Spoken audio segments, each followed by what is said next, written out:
So last time we talked about the first two hypersensitivities. And remember, you don't have to memorize the numbers per se, right?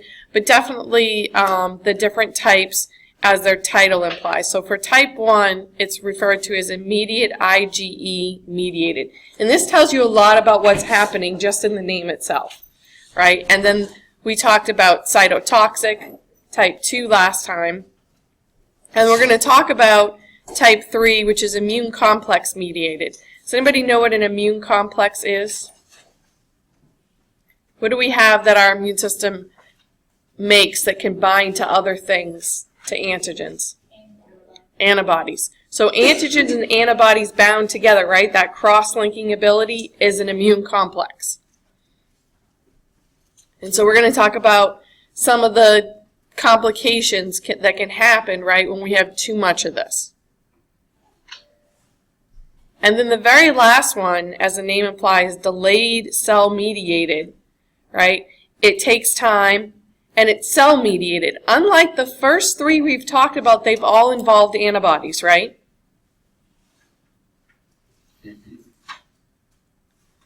So we haven't talked about serum sickness next yet, or the TB test, but we have talked about hives, right?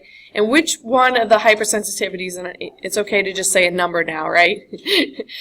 Just for ease, okay? Which one of those that we've talked about, 1 or 2, is hives? 1. Hives is 1. Asthma would fall under 1 as well. Transfusions, like blood transfusions, 2. And hemolytic disease in the newborn is 2. Right? The ones related to blood cells are 2. Cytotoxic, referring to destroying cells, right? So the TB test is the delayed cell mediated that we're going to talk about today, and serum sickness is something that happens with immune complex mediated, type 3.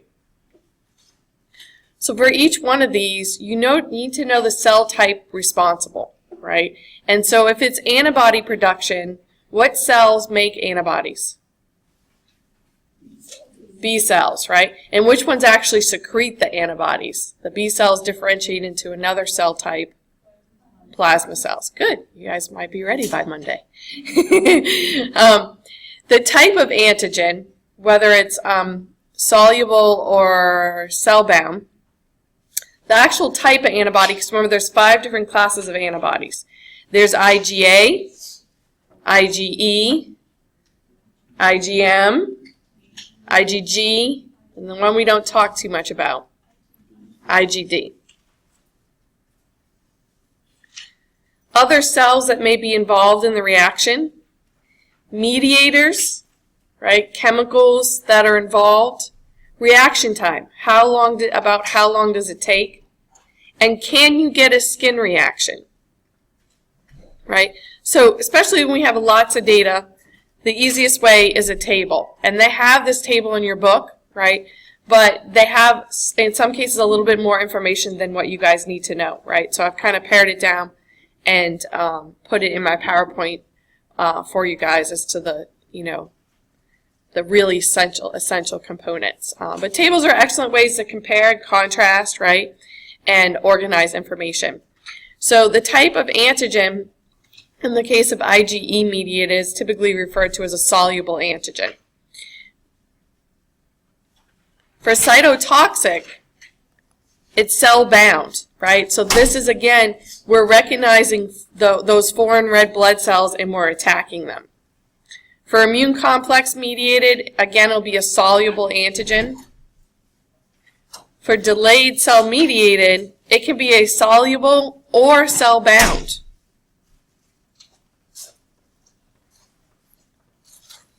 So for immediate Ige-Mediated, it's in the name, right? Which class of antibody are we worried about here? IgE. Do you guys remember for cytotoxic? There are actually 2. There are 2 main players in our body. IgG and IgM. Right? It can be both, or in the case of hemolytic disease of the newborn, which one? IgG, because what's special about IgG? It can cross the placenta, and that's why it can affect the fetus, right? Why it can cause hemolytic disease of the newborn.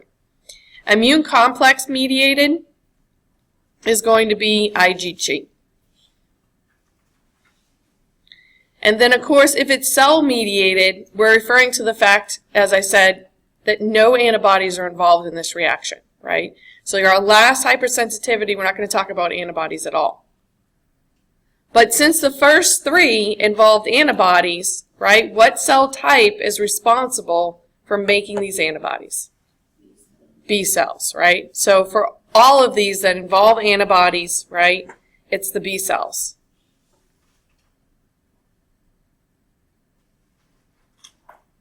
For delay cell mediated, what's the other lymphocyte that's involved in cellular type reactions where we attack other cells?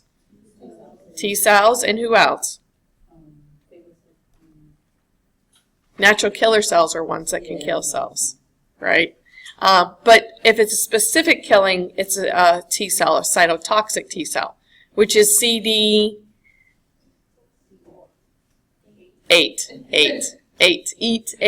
right? Cytotoxic T cells are CD8 T cells. So who's the CD4? What do we call those guys? The T helper cells, the helper T cells. So other cells that are involved for cell-mediated, IgE-mediated, remember that this particular class of antibodies binds to our basophils and mast cells. Right, and so those are the other ones that are involved in this reaction. Natural killer cells get involved with cytotoxic because remember that they can bind to IgG if it's attached to a cell. And they kill that cell by a process we refer to as antibody dependent, right? That IgG is binding. The natural killer cell attaches to it, and then it's going to kill that cell. So it's antibody-dependent cellular cytotoxicity. That particular special mechanism that IgG can do with natural killer cells. And only IgG. Immune complex mediated. Other white blood cells, macrophages, neutrophils, right? These can interact with antibodies bound to antigen.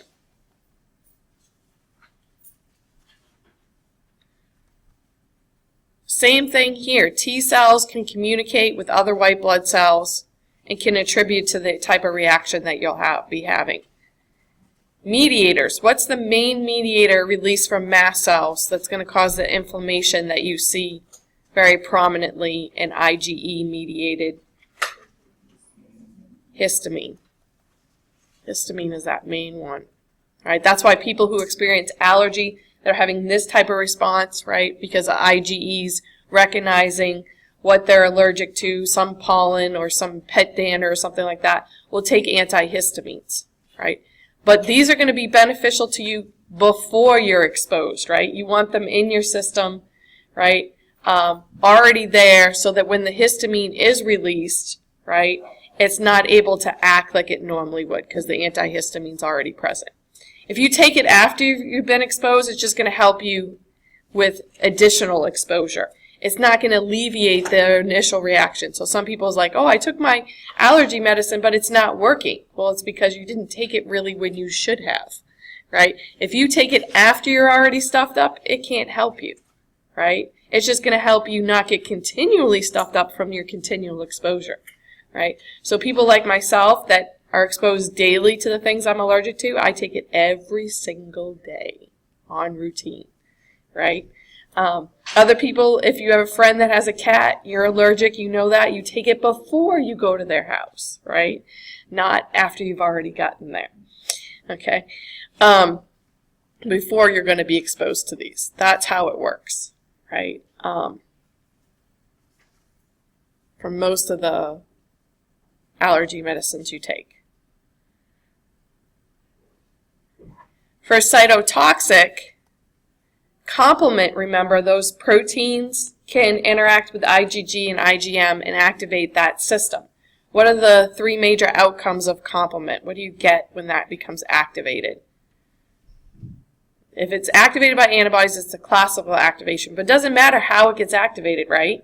You're going to potentially get all the same results. So we're going to get inflammation, right? And what two proteins are specifically involved in inflammation for complement? C3A and C5A. C3b is involved in what process? Opsonization, tagging for destruction, right? It binds to the cells. Remember C3b for binding. Okay, and then the MAC complex can form. What does MAC stand for?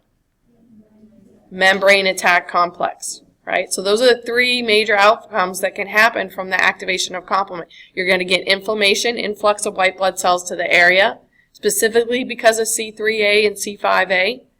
C3b can bind, right, and opsonize, tag for destruction. You can get the formation of the MAC complex, several of the complement proteins forming that donut-shaped hole in membranes only, right? Hence the membrane attack complex. So there's two things that can happen, right? IgG specifically can interact with natural killer cells and destroy the cells, or IgG or IgM can interact with complement, right? And you get those three outcomes, that inflammation, that opsonization, and MAC complex. For IgG, again, because it's IgG, you get complement activation. When you have T cells and other white blood cells involved, you're going to have a lot of communication chemically, right? You're going to have several cytokines communicated as to what's going on in that situation. For reaction time, as the name implies, pretty immediate, right? Literally within seconds, but, right, it can be as long as a half an hour after exposure that you start having the symptoms. For cell-bound, hours to days it'll take for this reaction to potentially happen. Immune complex mediated, again, hours to days. Delayed cell mediated, as the name implies, right? This takes some significant amount of time. It usually peaks 48 to 72 hours, 2 to 3 days later. So, when do we check the tuberculin test?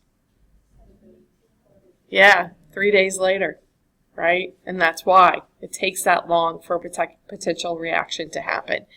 So, can you get a skin reaction for IgE mediated? Yeah, right? Especially if the allergens are introduced into the skin. But you can also get a reaction if it's comes from within your body, if you ingest something, right, and it travels to your skin. We refer to that reaction as hives, right? That wheal and flare, that redness, the puffiness that you see, commonly referred to as hives. This can be if the skin itself comes direct in contact, but it also can be if you ingest something, right, and the blood carries it to your skin. You can get a reaction that way. For cytotoxic, this is the only one you don't get a skin reaction, right? Because again, this is happening within your body. This is your red blood cells being attacked by the immune system. Immune complex mediated, again, if the reaction is happening in the skin, you will see, right, some type of inflammation in the skin. This is referred to as arthros when this happens.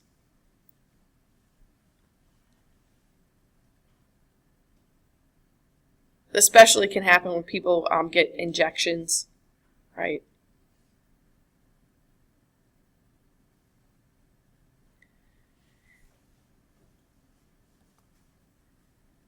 The TB test, right? That induration, that hard bump that forms, right, from the influx of the white blood cells, the T cells that are recognizing, right, is obviously a skin result.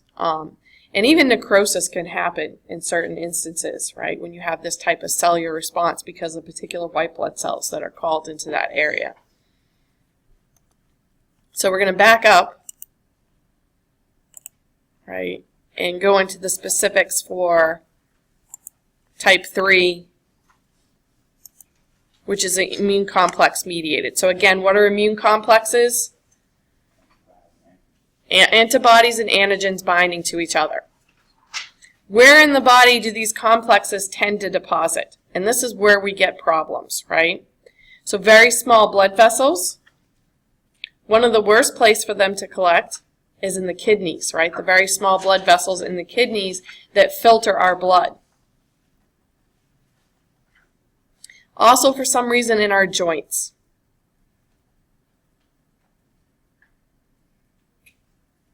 So for some people that experience arthritis, right, they actually are having an immune response usually to their joint, where their immune system is actually attacking their joint. But that can cause immune complexes like this to build up there too, potentially, and contribute to the problem.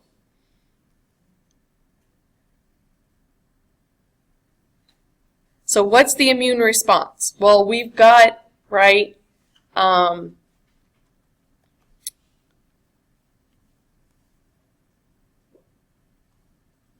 I was trying to remember. If we've got antibodies being produced, what's the first thing that had to happen? Right? Do we automatically have antibodies against what you're allergic to? You got to be exposed to it. And that first exposure is referred to as sensitization, right? So once you become sensitized, you produce antibodies. The next time you're exposed, you produce antibodies. Or even for sometimes in the case of serum sickness, it can even happen upon the first exposure, where the body produces antibodies and the antigen's still there, and you've got a lot of these antigen-antibody complexes, and they don't all get cleared, right? You end up with small collections of them. They attach inside your small arteries or capillaries, right? So there's an immune complex, and it can activate complement, right? And in this case, again, it's not something that's going to harm us. We don't necessarily need complement activation, okay? But it's getting activated. So then we get inflammation, we get the influx of those neutrophils to the area. We may even have basophils become degranulated. So in our blood vessel itself, we're getting destruction, right? Or within our joints. And that can be extremely damaging, right? Especially in some instances where they'll actually attach to the cell wall, to the walls within the blood vessels, right? So they're staying put. And you got neutrophils. Remember, these are the suicide bombers, the big-time killers, right? They'll kill even your cells that are nearby in the effort to kill the invader. Well, in this case, this invader isn't something that actually is going to harm you, right? But again, your system are recognizing it as foreign, so therefore it must be destroyed.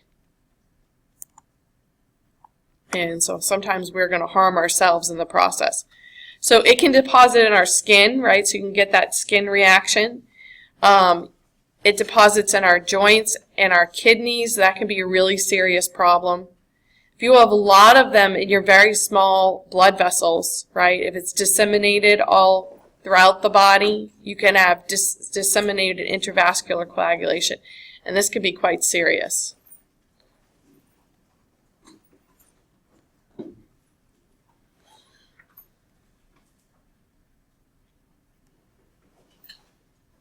So for serum sickness, that's where this is happening again in your blood. Serum refers to that liquid component of your blood when your blood's allowed to clot.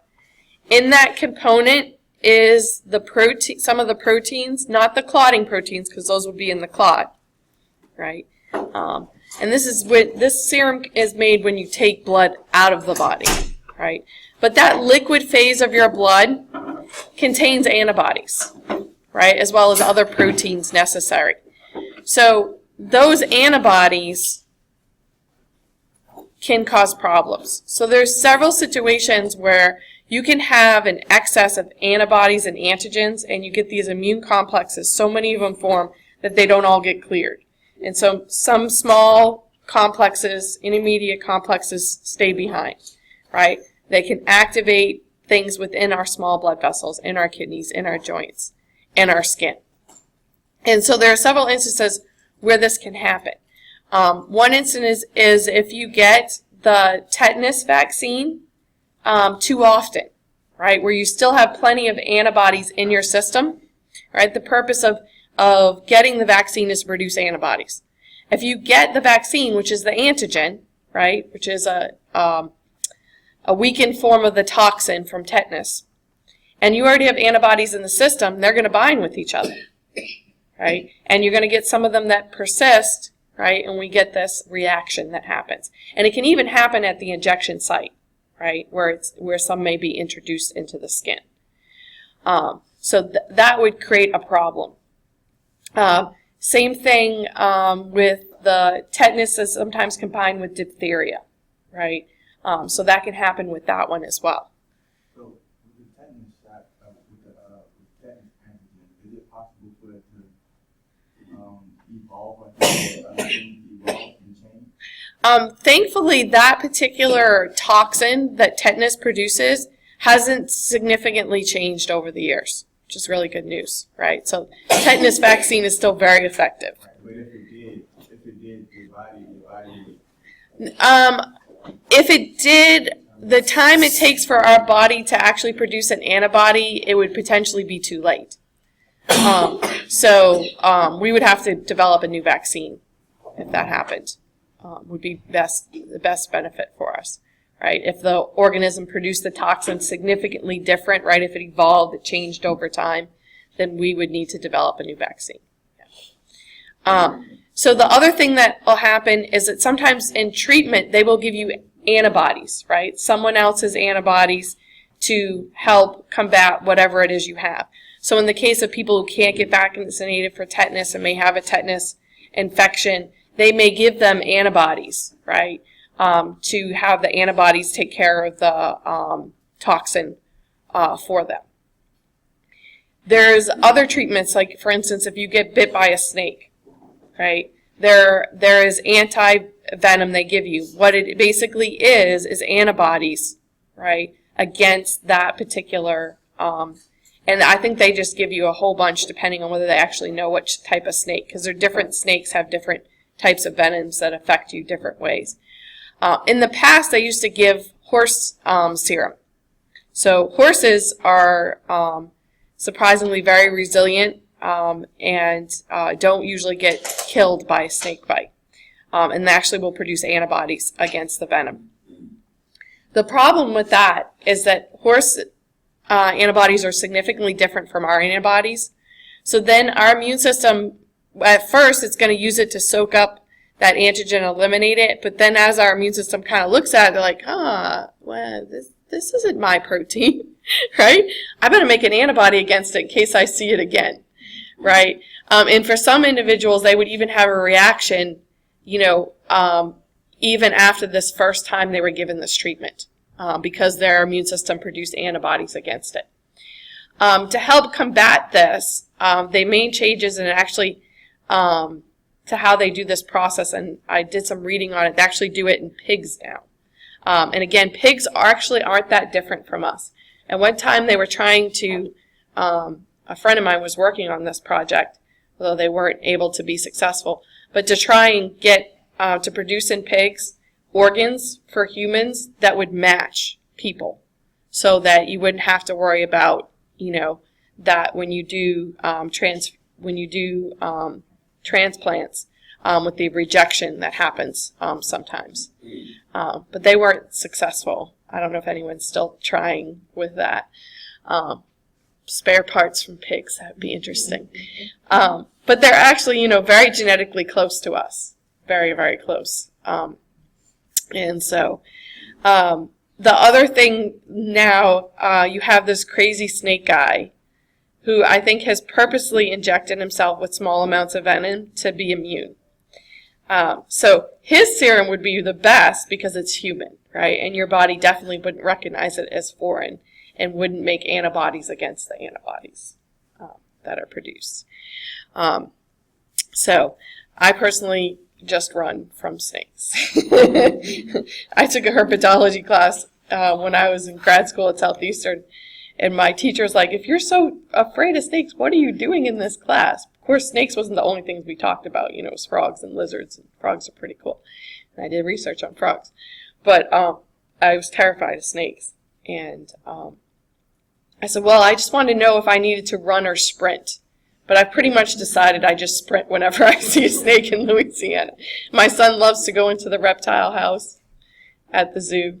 I go, right, and then I'm ready to leave. But usually I'm like over in the frogs and lizards section, and he's looking at all the snakes. And one time he was there, and I was videotaping him. This one snake was really active, and I posted it on Facebook, and my friends, all my smart-ass friends, are like, do you know that's one of the most poisonous snakes on Earth? I'm like, thanks for that. I'm glad I didn't know that when I was filming it. Granted, they're in cages. It still terrifies me that they all might get out. But yeah, we have a lot of them in Louisiana that are venomous, right? So I just run. And I leave it alone because some of them are really good, right? And they're important to the ecosystem. I just don't want to have to get anti-venom or worry about getting anti-venom. So speaking of which, there was a show that on TV that I was watching, although I've not continued to watch it. It's not because they made me mad this one time. But as a scientist, it really irks me, some of the shows they have. And this one was Scorpion, if any of you guys have watched that one. And the science behind it was correct. The timeline was bad. But of course, it's a, 30-minute or hour-long episode. They got to wrap it all up in one episode. So somebody had gotten bit by a venomous snake. So they went to some herpetology place nearby, got venom from the snake, injected into a guinea pig, and then somehow hours later took the serum, the antibodies, out and gave it to the patient to save him. What's wrong in that situation? Is that possible? Yes. That's what we do, right? We can put venom, right, an antigen into an animal. They can produce antibodies. We can get them out. How long does it take to produce an antibody? How long? Longer than that. 7 to 14 days. Yeah. So, not within hours, y'all. Like in the episode, right? Like screaming at the TV. I almost emailed them, but I was like, oh no. It's over. But my students will know, right? The timeline's off. It's possible. The timeline is off significantly. This is why, like, when you get vaccinated, right? For flu that everyone should be getting vaccinated for right now. Right? You're not going to be immediately protected. It's going to take potentially 7 to 14 days before you make those antibodies, right? And those memory cells, right? That's so important when it comes to vaccination.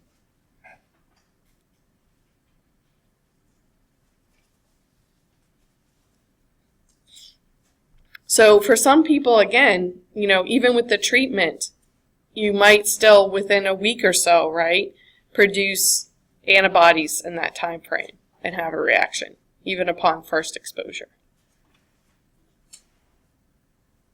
But it's not going to happen within seconds or hours, right? We're talking a week or so. So for all of these, remember, you've got to have that first exposure, right? You've got to generate these cells that recognize. So in this case, though, for type 4, you have to have sensitized T cells. We're not making antibodies here, right? No B cells. It's T cells, right? Your cellular response is your T cells.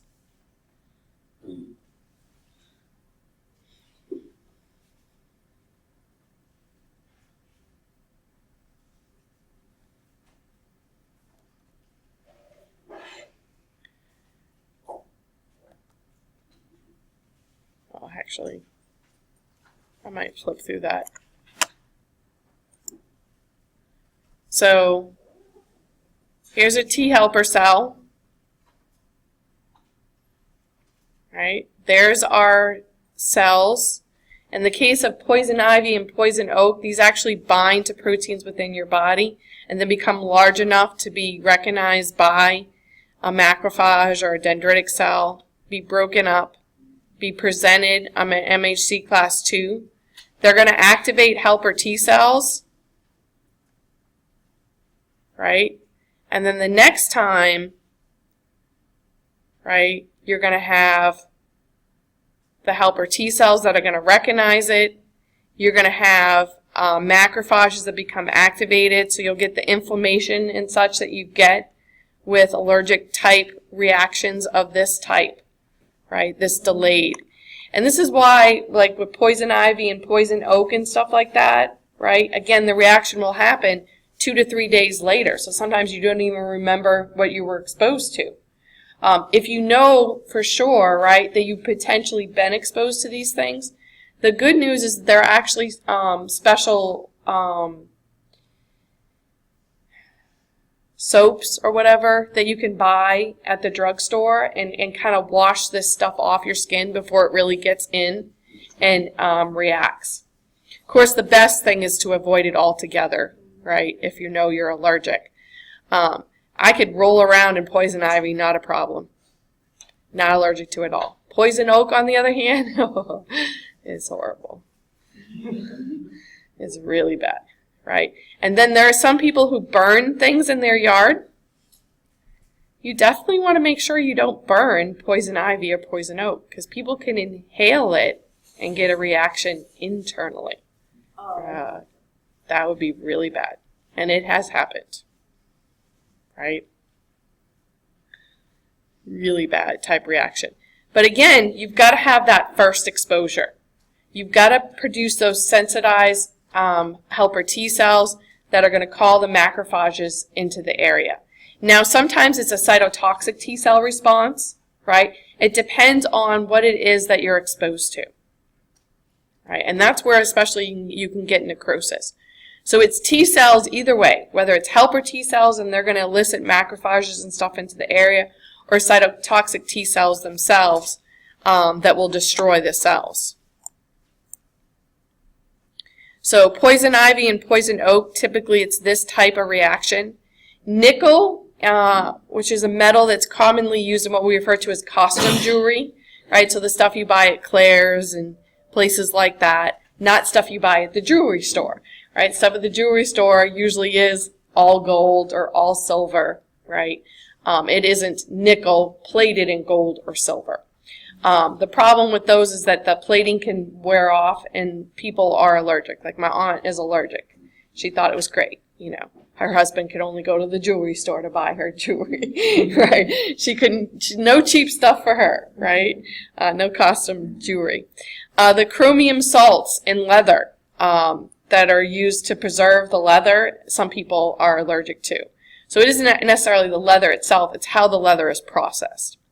Latex products, right?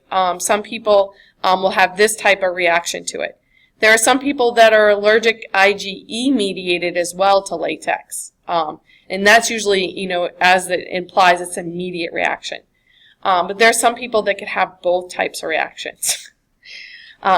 So if it's a pretty immediate response, it's probably the Ige-Mediated. If it's a delayed, it's this T cell mediated, this delayed cell mediated response. And because of this type of allergy, a lot of places nowadays don't use latex gloves, right? They use the, I forget the name, it starts with an N, nitrate or something, I don't know. But in the microbiology lab, like we only have latex free.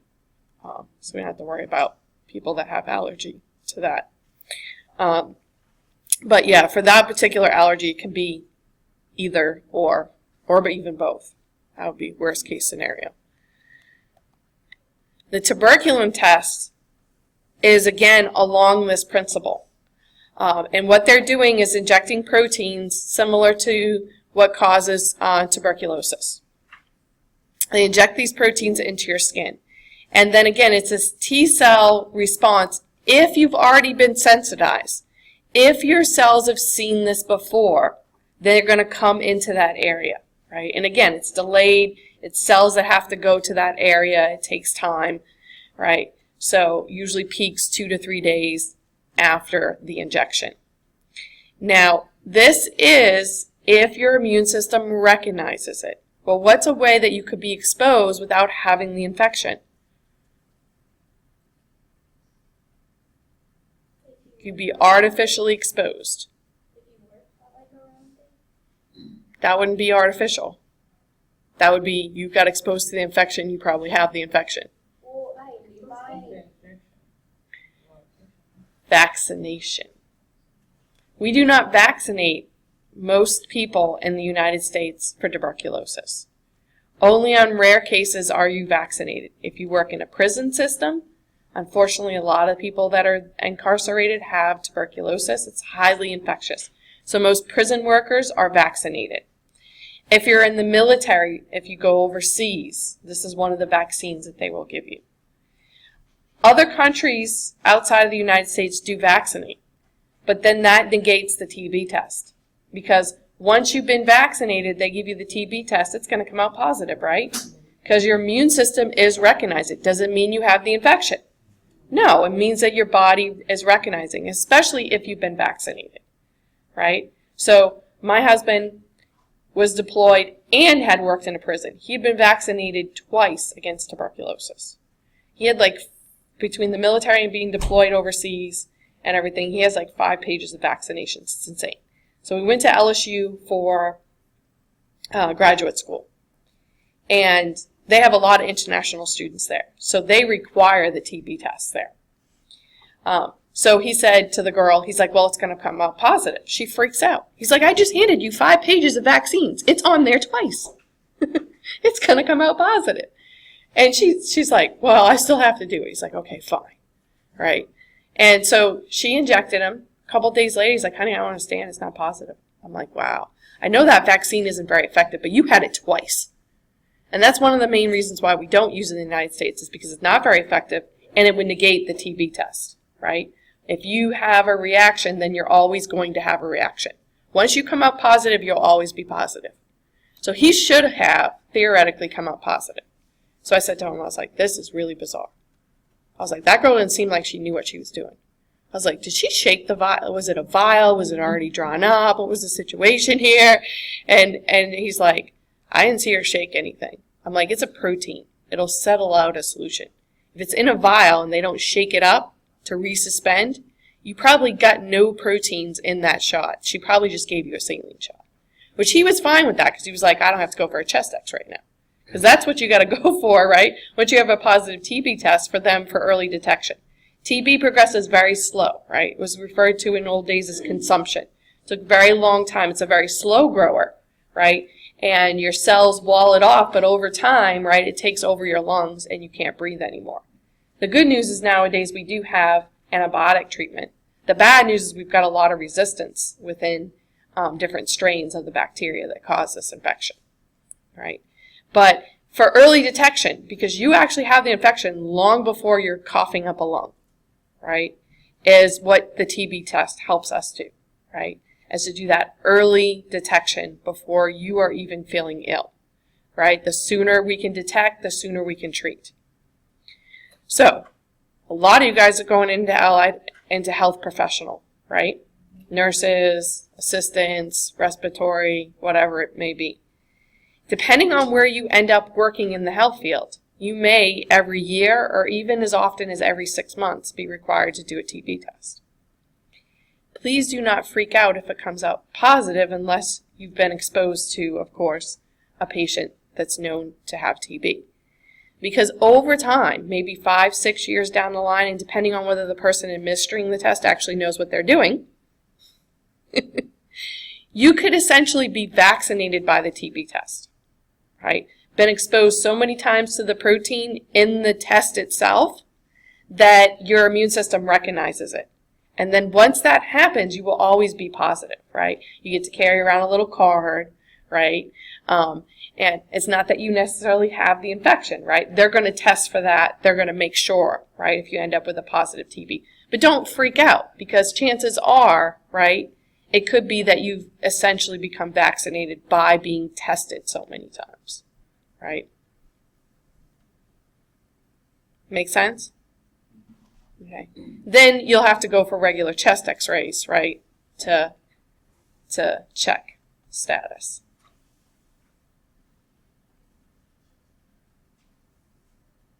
It's the only way to know for sure. Right.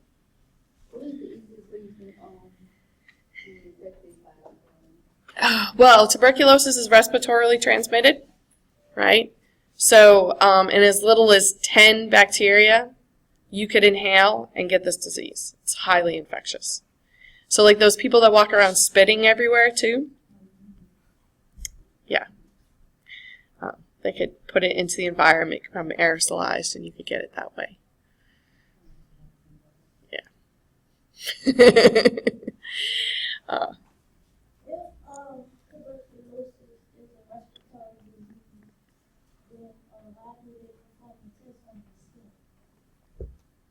Because your immune system has, excellent question, actually I'm going to repeat it so make sure I have it. She says, why, if it's a respiratory disease, do they test it in your skin? Because we can easily see the reaction in your skin, and what we're testing for is, does your immune system recognize it, right? So they inject it into your skin, and your immune system is your entire body, right? So we can easily detect on your skin that the immune system is recognizing as those cells influx into the area, right? You'll get this induration, this bump that will form as the cells influx into the area in response to recognizing it. Good question. Make sense to you guys? Okay. So those are all our hypersensitivities. Where are we on time? I think we will stop there. So remember this table, see if you can fill it out on your own, right? This is a summary of all that information. But the take-home message there is that, remember, all of these start out with first your immune system recognizing it and producing antibodies for the first three. For the last one, it's sensitized T cells that already recognize. We'll finish this up on Friday. Remember, test has been moved to Monday. I extended the discussion board till Friday. Get it done. Right? The bonus should have been done by today, and definitely because I want to look at it tomorrow and discuss anything on Friday. Okay? All right. Don't forget about your connects, and there'll be one more.